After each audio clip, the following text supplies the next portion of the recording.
Aquarius, how are you doing? We're gonna have a little check-in into your strength and your weakness, how to utilize your strength, where to draw more from, what is your current, where is your weakness coming from, and how to tackle that weakness. So then, right off the bat, I see that you are rushing into victory. You are very determined. You are also ready to leave the past in the past.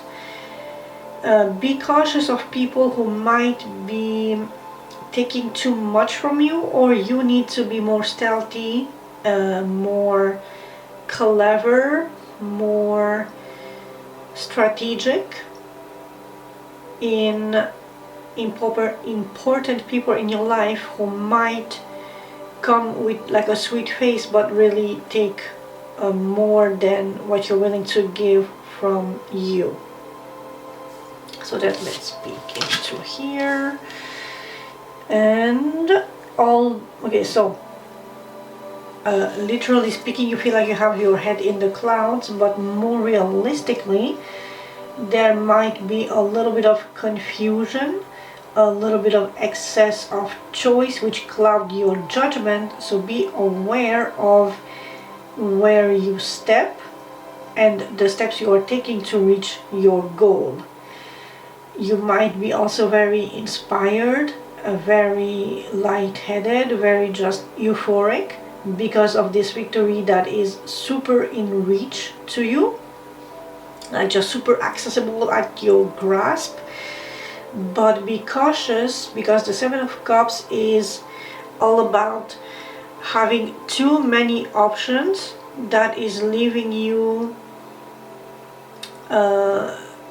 almost like hitting a wall, because you are unsure of what is real and what is illusory, what is fantasy and what is really concrete that you can put your trust into, so you reach this victory that you are aiming for or aiming at.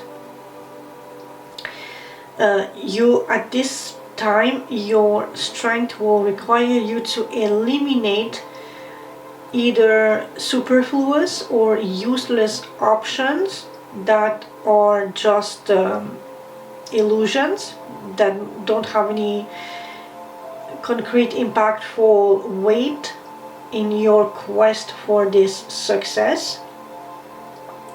And so be very cautious of that.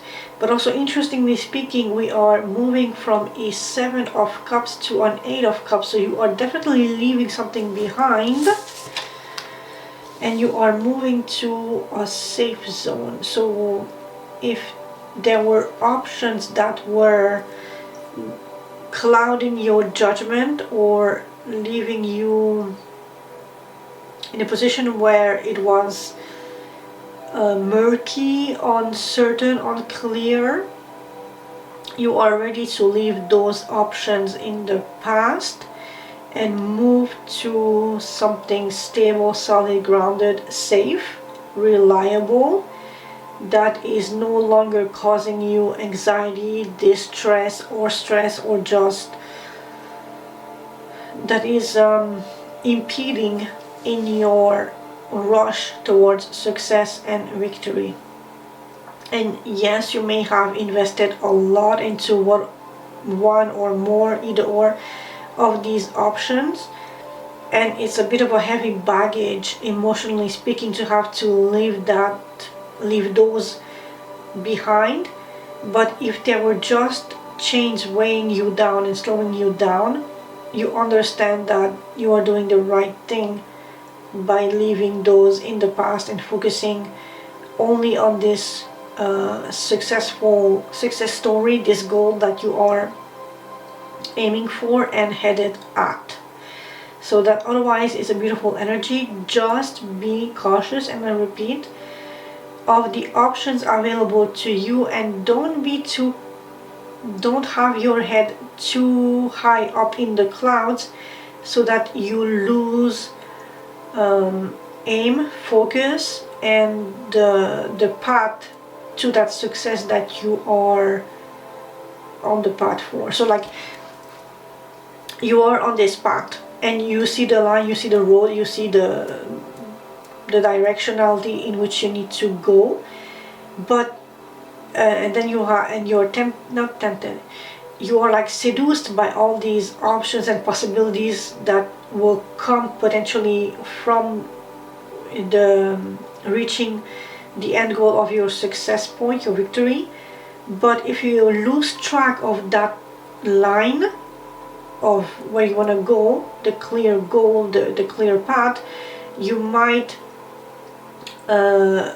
without really wanting deviate because you are tempted by something on the side of the road, and that might be detrimental to you, as it's not something concrete that you can harvest and reinvest into your victory, but just a shimmering illusion. So be cautious of that, and don't be afraid to leave that in the past. If it's any level of toxicity, or if there is mistrust, uncertainty, or something unclear, just leave it. Focus on what is clear, concise, and that you know that it will give you this victory rush to reach your goal without any hindrance. On your weak side, your weakness is coming from a partnership. And okay, so you met this person at the workplace, or you have collaborated with this person and bloomed into a romance, but this thing is now your source of weakness. Or if it's not romance, it became more of an exclusive thing, from like a communal thing, because Three of Pentacles is 3 people collaborating. So it morphed from the necessity of a community into a one-on-one situation, but this is now your source of weakness, as this person might be taking a little too much from you, perhaps without your knowing, your full consent, your full knowledge of things. So be very advised and very cautious of this if you want to focus solely on your victory and your success. Perhaps you also need to leave this connection in the past, because they are throwing glimmer dust at you that sparkles and it's beautiful, but it's not in actuality what it really is. And it will be painful and hurt, because there is a lot of otherwise seemingly emotional balance. They give just enough so that you believe the illusion that it's reciprocal. You give, they give, but there is that underlying energy that perhaps it's shady business. And the way you combat this shady business is by relying and going back to the community, to your church, your people that you trust in. Not as much on the work front, but really your community, like neighbors, friends, close-knit circle of people that you can depend upon, you can trust, because they are tried and true, and they are here for your not better judgment, but to make sure that you are safe and sound, going back to the Six of Swords. On the other hand, you also need to be a little more stealthy, a little more aware, acutely aware. Look into the fine details, make plans, run those plans by these people from your community to make sure that it's flawless.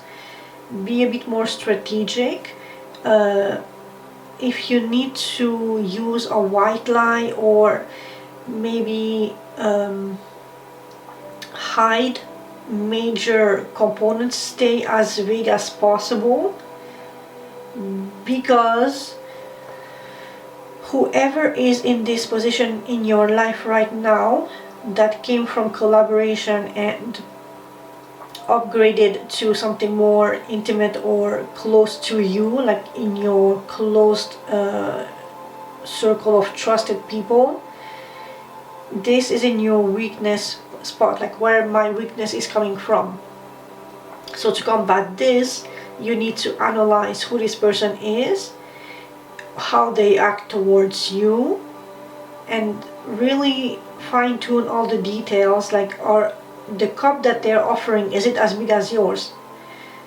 Because I just noticed that his cup, like, I don't understand his bit maybe on the background, but his cup is just a little smaller than hers.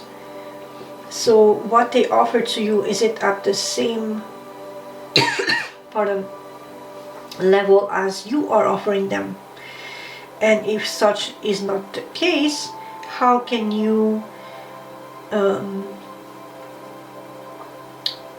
tweak it in a super minor way that they don't notice at first, but you get back that same equality?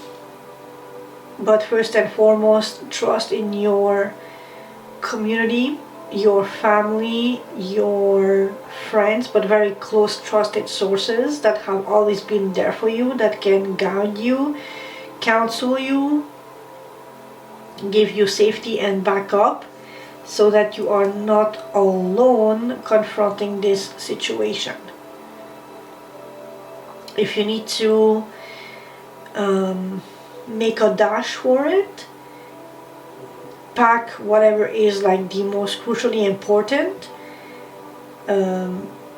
feelings or things or thoughts, memories, whatever, and just cut the ties, and or relegate this more intimate relation back to what it was at the Three of Pentacles level.